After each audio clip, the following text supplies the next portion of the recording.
Guys, it's Miss McCullough again. We are going to do another writing lesson over using the narrative writing diamond. In your AMI packet for days 11 through 15, there is on the writing part, it talks about how to write stories using the narrative writing diamond. And it kind of gives you a prompt or what to write about. And we're going to talk today about how to brainstorm when someone gives you a prompt. Okay? So let's pretend like our prompt was write a story about a time you were playing baseball in the house, but you broke a lamp. Oh no. Do you think, I bet your mom or dad wasn't very happy, huh? Okay, so let's brainstorm about what we could write about. And sometimes, in writing, we'll get a prompt or something they tell us to write about that we've never wrote about or that we've never had happen to us. But you know what? You kind of just got to think about what might happen and do your best to write about it. Like kind of pretend that it happened and you're going to write about what would you do. Okay? All right.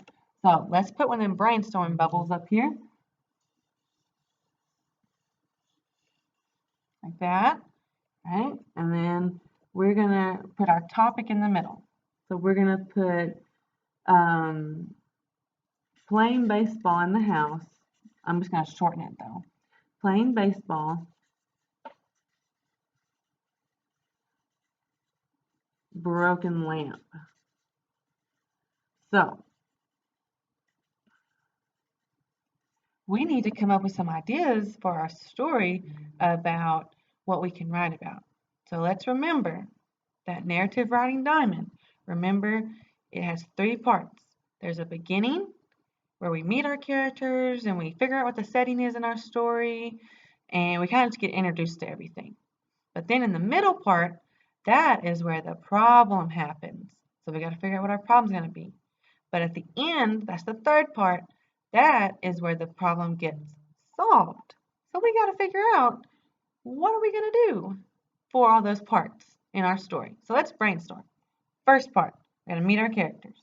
So we'll put a little circle out here and we'll put a number 1 beside it. Or no, better yet, let's put a B for beginning. Okay, so let's say our characters, we can have Tom, I'm just making my characters up, Tom and Sally. We'll have those as our characters. And Tom and Sally were playing baseball in the house. Okay, so the setting would be their house, right? But always in our writing, a good thing to do to be a good writer is to add details. So maybe tell what time of day it is. Maybe tell why are they at their house? Is it the weekend? Or did they just get home from school? Are they bored? Why? So let's make it's the weekend and they're having fun. So we'll say they're not in school. They're just chilling at their house. It's the weekend. And we'll say, we could add more detail about our characters. We could say Tom, the older brother, and maybe say Sally is the younger sister. See how we're adding details? That makes your writing stronger and it makes it more interesting to read when someone's reading it. Okay, so we have our characters and our setting. Now let's talk about what our problem is. That goes in the middle, right?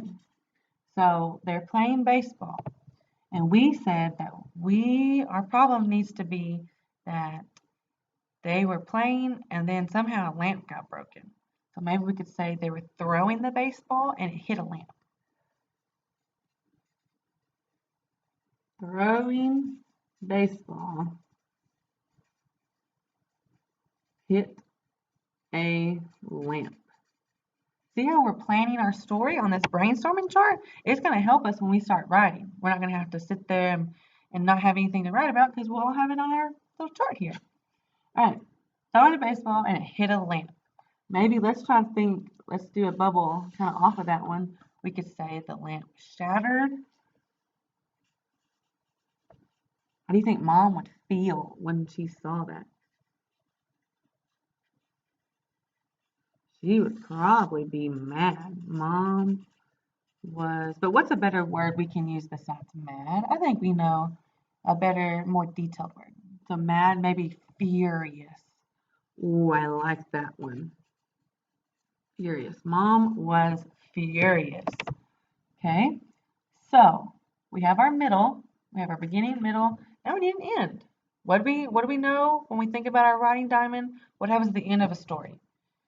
That's where the problem gets solved. Okay, so let's put E. And how are we going to have this problem get solved? Let me think.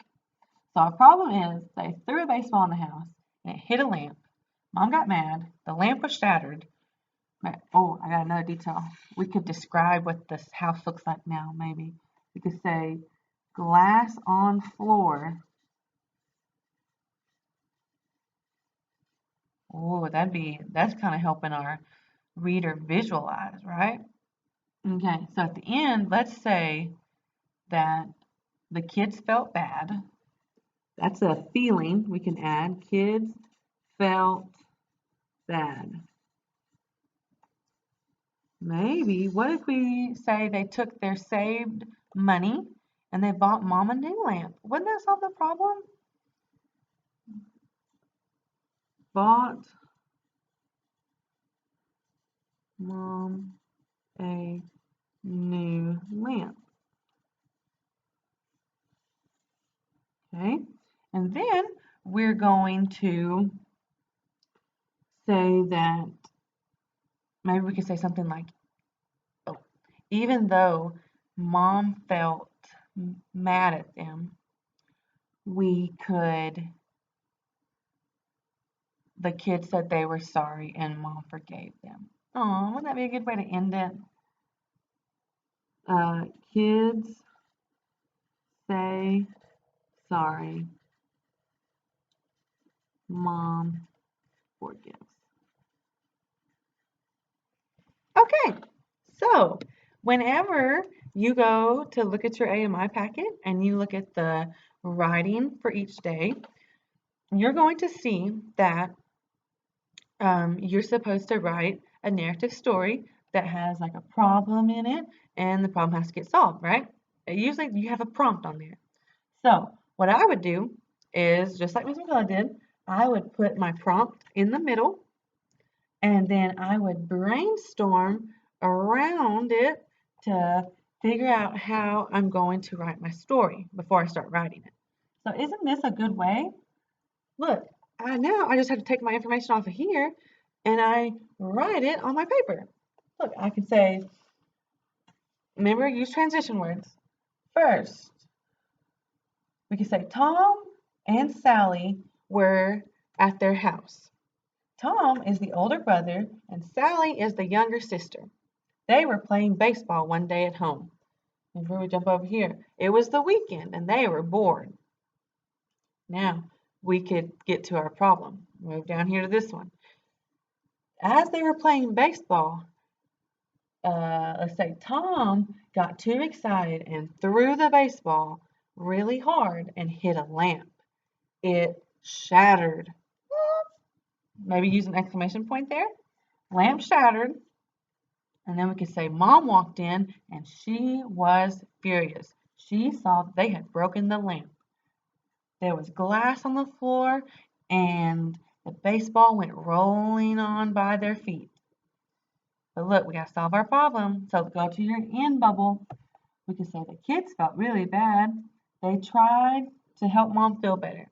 They used their money they had saved up and bought Mom a new lamp.